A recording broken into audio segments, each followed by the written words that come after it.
건강한 자존감 세우기라는 제목으로 오늘 하나님 말씀 전하겠습니다. 몇 주 전에는 이 왼손잡이 사사 에훗을 통해서 열등감의 문제를 함께 살펴봤었는데요. 이 열등감이라고 하는 것이 자존감과 깊이 연결이 되어 있죠. 자, 오늘은 사사 기드온을 통해서 건강한 자존감을 어떻게 세울 수 있는지 함께 말씀을 나누고자 합니다. 말씀 가운데 큰 은혜가 우리 모두에게 임할 수 있기를 주님의 이름으로 축원합니다. 아멘. 자존감이라는 말은 우리가 흔히 사용하는 그런 단어인데요. 누가 나를 칭찬해주면 어떻게 되죠? 자존감이 확 올라가죠. 반대로 다른 사람에게 야단을 맞거나 실수를 할 때면 어떤가요? 자존감이 마구마구 떨어지죠. 자, 그런데 이렇게 상황에 따라 자존감이 수시로 오르락내리락 한다면 어떤 의미에서는 그 사람의 자존감이 불안정하다고 할 수 있을 거예요.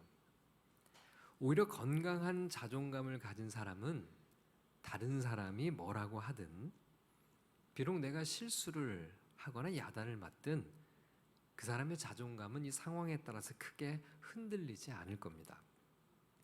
자, 국어 사전을 찾아보면 자존감을 스스로 품위를 지키고 자기를 존중하는 마음이라고 정의하고 있고, 영어 사전은 누군가 자신의 가치나 능력에 대해 스스로 가지는 자신감이라고 표현을 했어요.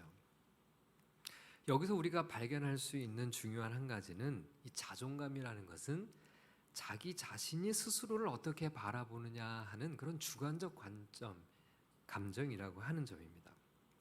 자기 자신이 스스로의 가치나 능력을 건강하게 인정하고 살아가고 있다면 그는 건강한 자존감을 가진 사람이라고 할 수 있습니다.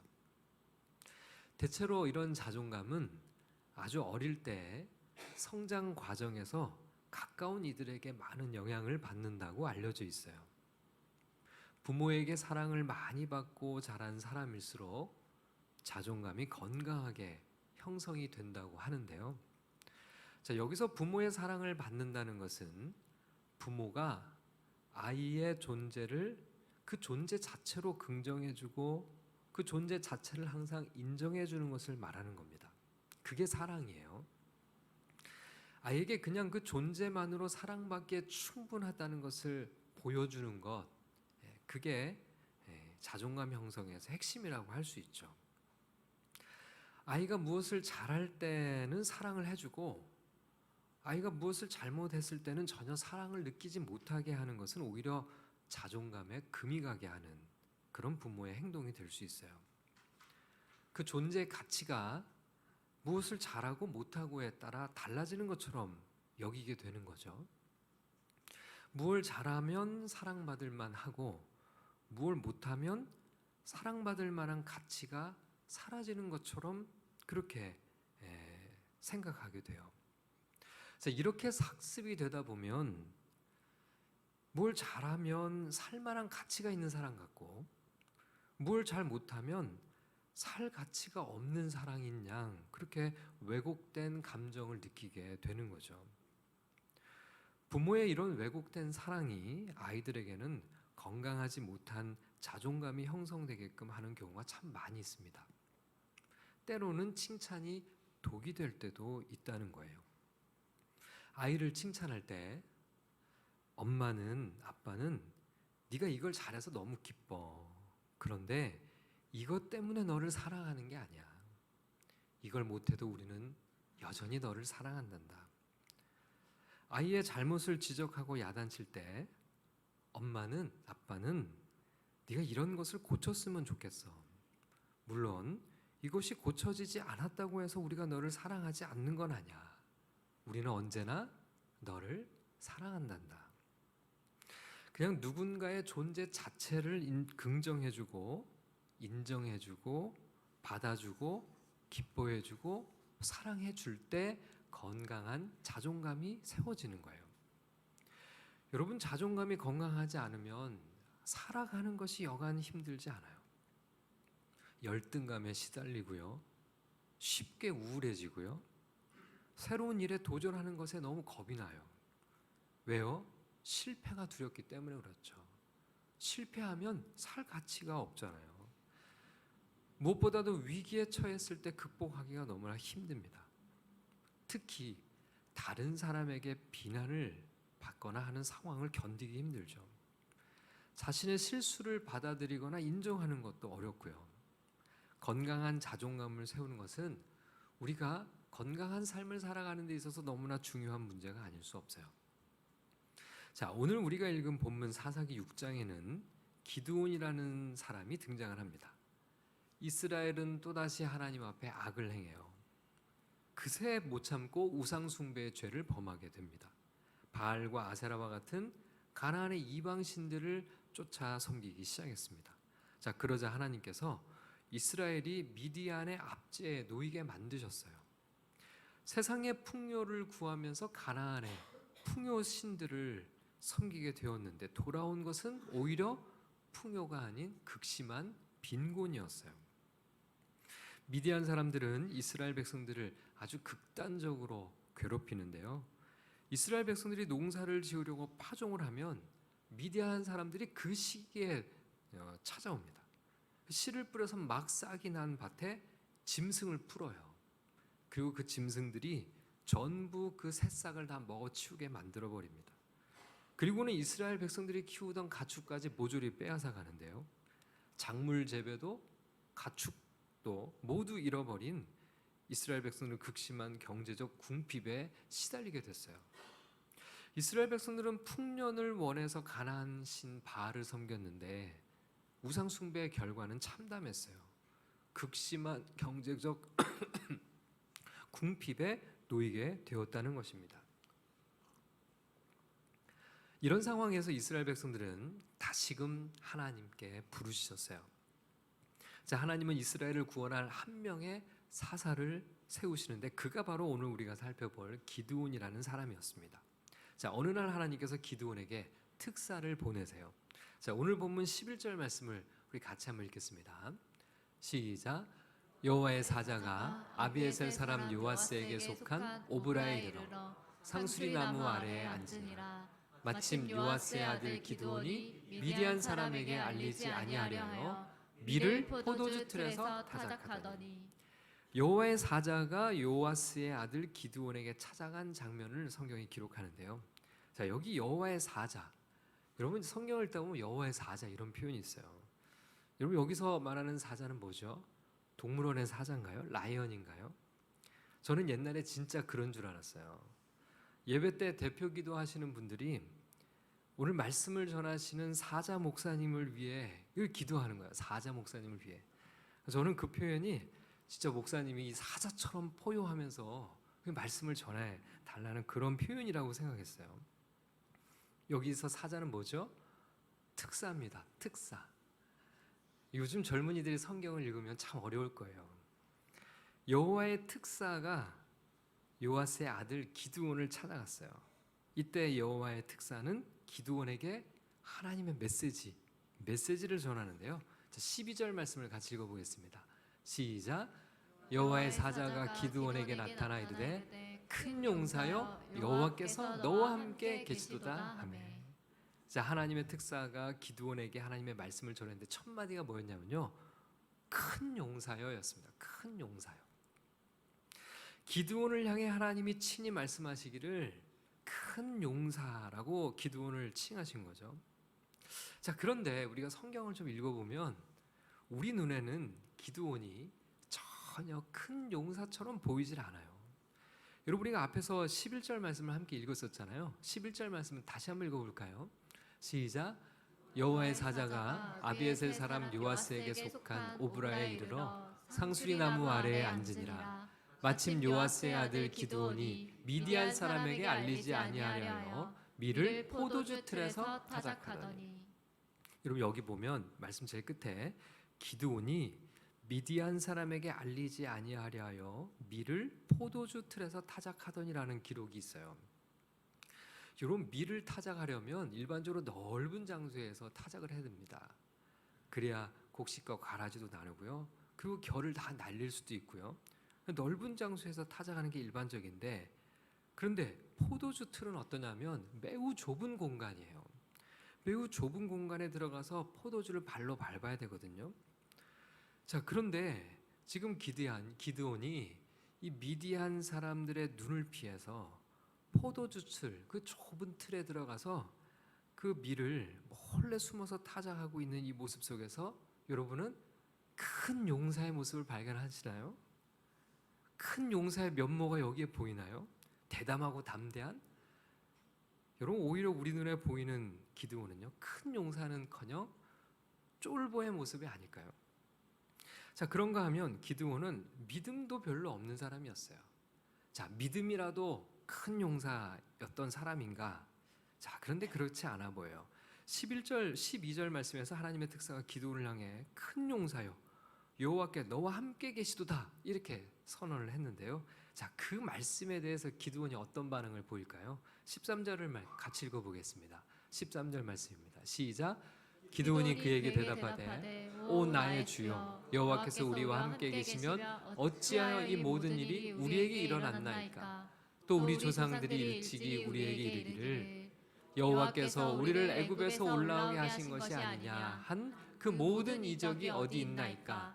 이제 여호와께서 우리를 버리사 미디안의 손에 우리를 넘겨 주셨나이다 하니, 여호와께서 너와 함께 하신다는 기드온의 이 특사에게 전해진, 특사를 통해 전해진 기드온의 그 말 듣고 첫 번째 반응이 뭐였냐면, 사실 이 긴 구절의 핵심 내용은 뭐냐면요, 그 말을 못 믿겠다예요. 못 믿겠다. 하나님께서 함께 계시면 왜 이스라엘이 미디안의 압제에 시달리느냐? 그러니 하나님이 우리와 함께 하신다는 말 못 믿겠다. 출애굽할 때 홍해가 갈라지고 하늘에서 만나가 내려오는 기적이 왜 지금은 안 일어나냐? 그러니까 하나님이 함께 하시겠다는 말 못 믿겠다. 한마디로 하나님의 특사가 전해준 하나님의 말씀을 듣고 기드온의 첫 반응은 난 그 말 못 믿겠다예요. 여러분, 기드온은 믿음이라는 부분에서도 큰 용사 같아 보이나요? 전혀 그렇지 않죠. 뭔가 많이 부족해 보입니다. 자, 더군다나 기드온은요, 이 자존감도 매우 낮은 사람으로 보였어요. 자, 하나님의 특사가 하나님의 말씀을 다시 전하는데요. 14절 말씀을 읽어보겠습니다. 14절 시작. 여호와께서 그를 향하여 이르시되 너는 가서 이 너의 힘으로 이스라엘을 미디안의 손에서 구원하라. 내가 너를 보낸 것이 아니냐 하시니라. 자, 기드온에게 하나님의 뜻을 다시 전하시죠. 가서 이스라엘을 미디안의 손에서 구원하라. 그게 하나님의 뜻이에요. 자, 하나님이 기드온을 보내서 이스라엘을 구원하시겠다는 겁니다. 자, 그런데 이 말을 들은 기드온의 반응은 또 어떨까요? 자, 15절 말씀을 같이 읽어보겠습니다. 시작. 그러나 기드온이 그에게 대답하되 오 주여, 내가 무엇으로 이스라엘을 구원하리이까? 보소서, 나의 집은 므낫세 중에서 극히 약하고 나는 내 아버지 집에서 가장 작은 자니이다 하니. 여러분, 기드온의 대답을 들으신 여러분은 어때요? 정말 큰 용사 같은가요? 매우 실망스럽지 않습니까? 하나님은 기드온을 향해 큰 용사라고 칭하시고 하나님이 함께 하시겠다고 하시고 하나님이 그를 친히 보내겠다고 그렇게 약속하셨어요. 자, 그런데 이에 대한 기드온의 반응은 하나님이 함께 하신다는 말도 못 믿겠다. 내가 무엇으로 이스라엘을 구원하느냐? 나의 가문은 보잘것도 없는 흙수저 가문이고 나는 그런 흙수저 가문 중에서도 제일 보잘것없는 사람에 불과하다. 여러분, 이게 기드온의 대답이었어요. 자, 그런데 여기서 기드온을 바라보는 하나님의 관점과 기드온을 바라보는 우리의 관점과 기드온이 스스로 자신을 바라보는 관점에 이 괴리가 있다는 것을 발견하셨습니까? 제일 먼저 하나님은 기드온을 향해 큰 용사라고 하셨어요. 이스라엘을 미디안으로부터 구원할 사명자라고 하셨어요. 여러분, 하나님의 관점은 뭐죠? 하나님은 기드온을 어떻게 보고 계세요? 큰 용사로 보고 계세요. 하나님께서 기드온을 사용하셔서 이스라엘을 미디안에 구원할 하나님의 사명자라는 겁니다. 자, 그런데 저와 여러분은 기드온을 어떻게 봤죠? 여러분, 한번 냉정하게 생각해 볼까요? 여러분 같으면 기드온 같은 사람을 우리의 지도자로 세우겠습니까? 오늘 한 사람을 투표한다면 여러분, 기드온에게 투표하시겠어요? 기드온을 믿고 우리의 운명을 거시겠습니까?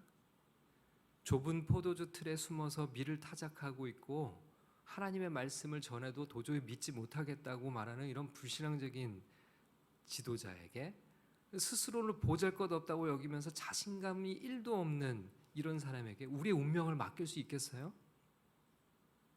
자, 그럼 기드온은 스스로를 어떻게 바라봤죠? 보잘것없는 집안에 제일 보잘것없는 사람이라고 스스로를 여기고 있어요. 겸손의 차원이 아니죠.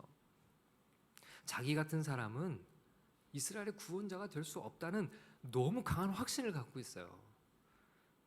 자신감 하나 없는 불안한 사람으로 자신을 여기고 있는 거죠. 자, 여기서 우리는 기드온을 바라보는 세 가지 관점이 있다는 것을 발견할 수 있어요. 하나님의 관점, 그리고 사람들의 관점, 스스로를 바라보는 자신의 관점. 자, 이 세 관점이 똑같으면 좋을 텐데 그렇지 않아요. 기드온을 바라보는 우리의 관점과 기드온 자신의 관점은 뭔가 비슷한데 기드온을 바라보는 하나님의 관점은 크게 달랐어요. 자, 그러면 누구의 관점이 맞을까요? 이렇게 질문하면 여기 계신 우리 모두는 쉽게 답을 찾을 수 있을 거예요. 누구의 관점을 따라야죠? 하나님의 관점이죠. 우리 눈에도, 기드온의 눈에도 기드온은 절대 큰 용사감이 아니에요. 자, 그런데 결론을 보면 누가 맞죠? 하나님이 말씀하신 대로 기드온은 큰 용사로 쓰임을 실제로 받아요. 우리가 나중에 몇 주 뒤에 살펴보겠지만 기드온은 단 300명의 병사들을 데리고 미디안의 대군을 물리치는 엄청난 전과를 올립니다. 여러분, 전 세계 전쟁사에 길이 남는 엄청난 대승을 거두게 돼요. 제가 군대에서 섬겼던 교회 이름이 기드온 교회였어요. 군인들이 정말 좋아할 만한 인물이 기드온이죠. 여러분, 여기서 우리는 자존감과 관련된 아주 중요한 진리를 발견합니다. 누구의 관점으로 우리를 바라봐야 하는 거예요. 누가 우리를 가장 잘 알까? 과거와 현재와 미래까지요. 자기 자신이 자신을 가장 잘 알까요? 물론 우리는 과거의 나를 잘 알고 있어요. 그러나 그게 전부는 아니겠죠. 자기 자신이 아는 것은 그게 전부죠. 부모님이 자신을 가장 잘 알까요? 형제 자매가 나를 가장 잘 알까요? 친구가 가장 잘 알까요? 직장 동료가요? 거래처 사장님이요? 누가 우리를 가장 잘 알까요? 과거의 모습, 현재의 모습을 알 수는 있어도 우리의 미래를 아는 분은 단 한 분밖에 없죠. 그분은 바로 하나님이시죠. 그래서 여러분, 우리 자신을 가장 잘 아는 한 분, 잘 아시는 한 분, 바로 하나님이에요. 그래서 우리는 하나님의 관점으로 나를 볼 때 비로소 우리 자신을 제대로 볼 수 있는 겁니다. 하나님께서 기드온을 향해 큰 용사라고 하셨어요. 우리가 볼 때도, 기드온 자신이 볼 때도 얼토당토 않은 이야기처럼 들려요. 근데 여러분, 결과는 어땠다고요? 그는 정말 큰 용사로 쓰임을 받았어요. 여러분, 이것이 정말 중요한 점이죠. 여러분은 기드온이 하나님의 관점으로 자신을 봐야 된다고 정확하게 대답했어요. 그러면 다시 질문해 볼게요. 여러분은 여러분 자신을 누구의 관점으로 보고 있습니까? 여러분은 여러분 옆에 있는 가족들, 형제 자매들을 어떤 관점으로 바라보고 있나요? 거기에도 답이 분명해야겠죠? 하나님의 관점으로 우리는 봐야 하는 거죠. 그럴 때 우리는 건강하고 바른 자존감을 세울 수 있습니다. 여러분, 하나님은 우리를 어떻게 바라보고 계실까요? 스바냐서 3장 17절 말씀을 우리 같이 읽어보겠습니다. 시작. 너의 하나님 여호와가 너의 가운데 계시니 그는 구원을 베푸실 전능자시라. 그가 너로 말미암아 기쁨을 이기지 못하시며 너를 잠잠히 사랑하시며 너로 말미암아 즐거이 부르며 기뻐하시리라 하리라. 하나님께서 무엇 때문에 우리를 기뻐하세요? 우리가 뭘 잘해서요? 하나님 앞에 칭찬받을 만한 어떤 행동을 했기 때문에요? 아니에요. 하나님은 그저 우리의 존재로 인해서 기쁨을 이기지 못하시고 우리의 그 존재를 사랑하신다고 말씀하시죠. 여러분, 이것이 우리를 바라보시는 하나님의 관점이자 우리가 우리를 바라봐야 할 관점이에요. 우리는 이렇게 사랑스러운 존재들입니다. 우리 옆에 있는 우리 형제 자매들, 우리 성도님들이 그렇게 사랑스러운 존재들이에요. 우리를 너무나 사랑하셔서 하나님의 외아들 예수 그리스도를 이 세상에 보내셔서 우리를 살리시려고 십자가에서 대신 죽게 하셨어요. 요한복음 3장 16절을 읽겠습니다. 시작. 하나님이 세상을 이처럼 사랑하사 독생자를 주셨으니 이는 그를 믿는 자마다 멸망하지 않고 영생을 얻게 하려 하심이라.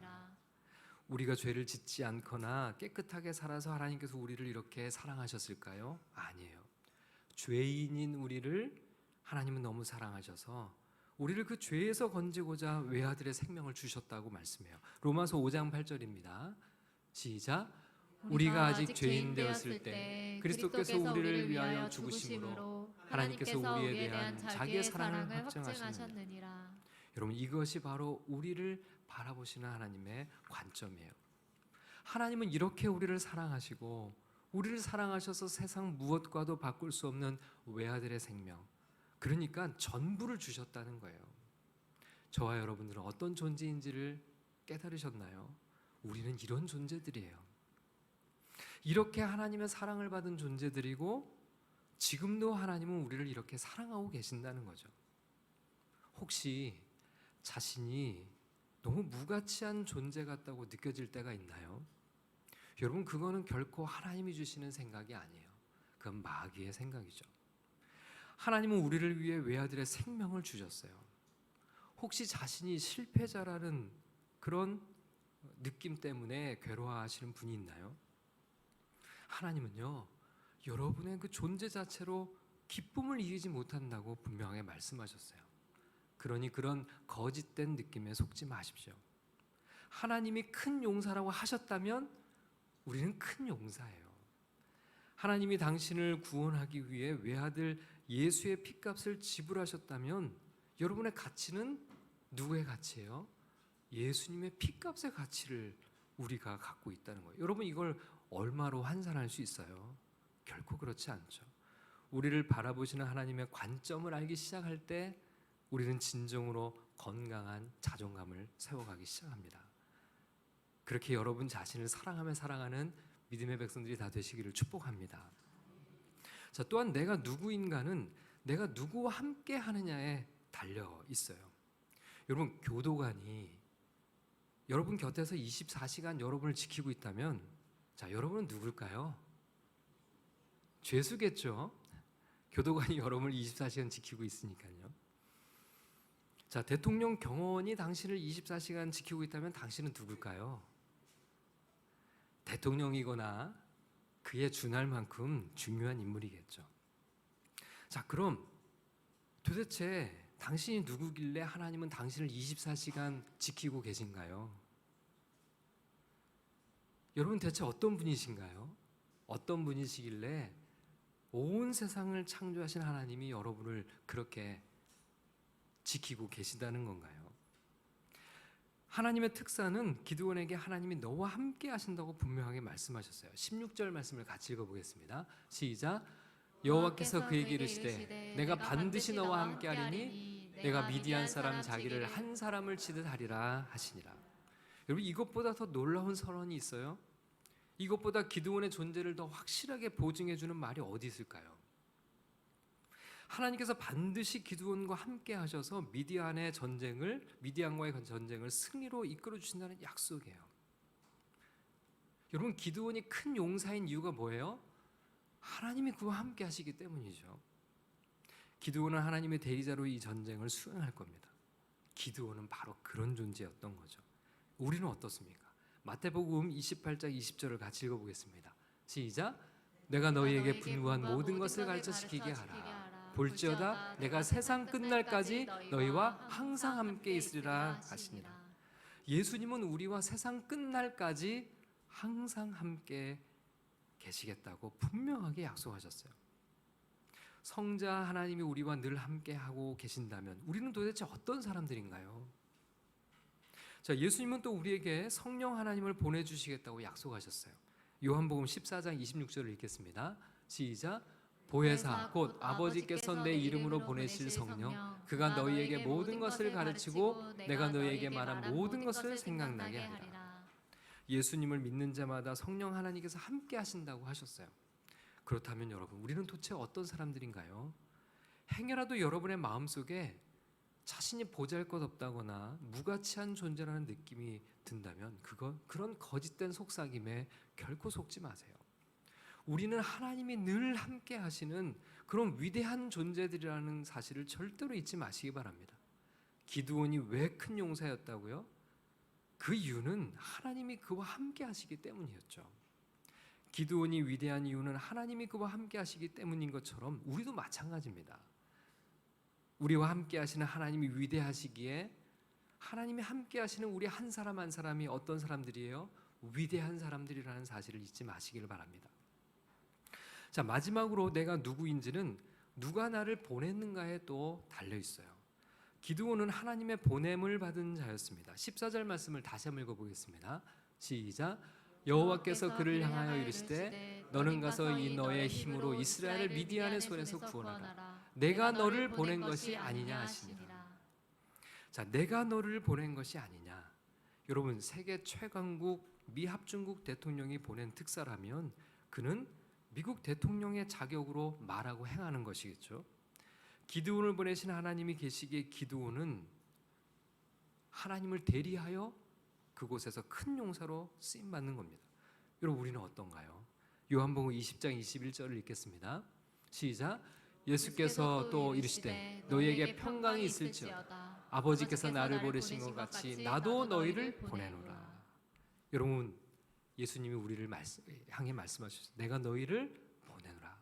어디로요? 세상으로. 누구의 자격으로요? 예수 그리스도의 특사 자격으로요. 여러분, 정말 놀라운 일이 아닌가요? 우리는 세상에서 예수님의 특사로 살아가는 것입니다. 여러분, 이것보다 더 가치 있고 의미 있는 삶이 어디 있고 그런 존재가 어디 있겠어요? 이 세상을 구원하신 그리스도의 보냄을 받은 존재들이 바로 우리들인데요. 여러분, 우리는 하나님의 관점으로 우리 자신을 바라볼 때 진정으로 건강한 자존감을 세울 수 있습니다. 우리는 하나님께서 외아들의 핏값으로 구원하신 하나님의 사랑받는 존재라는 것을 잊지 마십시오. 하나님이 늘 우리와 함께 계셔서 우리를 지켜주시고 보호해 주시는 우리는 특별한 존재들입니다. 그리고 예수님이 친히 우리를 세상으로 보내셔서 예수님의 특사로 살아가는 것이죠. 우리는 바로 그런 존재들입니다. 이 믿음을 가지고 오늘도 담대하게 하나님의 영광을 위해 살아가는 저와 여러분들이 다 되시기를 주님의 이름으로 축원합니다.